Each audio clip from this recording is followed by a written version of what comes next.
So, Charles, do you want to share a little bit more about the story behind Midnight?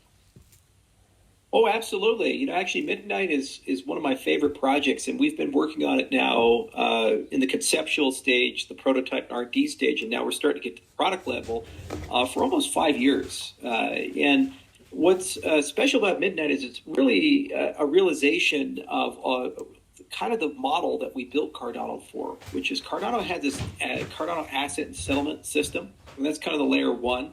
And that's where Ouroboros lives, and extended UTXO and Plutus. And really the intention there is that's like the best place in the world to issue an asset, and that's the best place in the world to securely do smart contracts and to establish a secure consensus backbone. But it's not a service layer in that it does everything to everybody. So you have ventures like, for example, World Mobile, where they want to be a telco, or maybe you have another venture like Singularity, where they want to be a big AI thing and eventually have a decentralized LLM or something like that. And it doesn't make a lot of sense to try to be everything to everybody. So we recognized very early on in 2016 this idea that you have to allow a service layer to form, and that service layer basically is able to do interesting and very specialized things. So one of the things we recognized was that there really does need to be a system that kind of innovates in three different directions at the same time. Similar to how Cardano innovated in scalability, interoperability, and governance, we needed to have a system that first, it paid homage to all the advancements that were happening in the Snark world, which are some of the most exciting things you could see. I mean, there's just things like anon-creds and all the Snark work that's been done for recursive Snarks and roll-ups and these things. And that technology is not only amazing, it allows you to do things you just simply can't do in normal blockchain systems. For example, when you start adding identity into transactions, well, you need to actually increase your level of privacy, or else you've doxed everybody that's there. So how do you associate freedom of association, commerce, expression, these types of concepts in a world where you still do want to do maybe regulated business, like a security token, or maybe you want to identify who's the author of an NFT, for example, so you can pay royalties to them, or these types of things. So you needed to have something that put those capabilities together, and we created this amazing piece of IP called Kachina, which is really a next-generation virtual machine that allows you to do private smart contracts, and marrying that with some really top-shelf cryptography is kind of that first dimension we wanted to innovate at.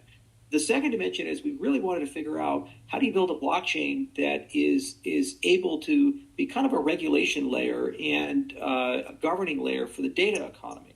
So you have these massive repositories of information, exabytes and yottabytes of information that Google possesses and all these institutions possess. And they're using it, for example, to mine Gemini and all these things for AI, or they use it to micro-target you for ads. And you don't own anything, and you don't control that. So what's happening with GDPR and the self-sovereign identity movement is that people are saying, hey, give me my data back. I want to be in control of my identity, my life. I want to be in control of my information. And we see this realized with great products like Brave, for example, and what they're trying to do with BATS. Well, the problem is there's no way to regulate this or govern this on a blockchain sense, because we don't really understand how to combine those two concepts together. Yet, when you look at the growth of the industry, this is where the greatest growth is going to be. Like trillions of dollars worth of assets are going to end up in our industry, and they have to end up in this capacity. And then finally, when you talk about that whole separation of an asset settlement layer from a service layer, you need to have a consensus model that allows you to do that.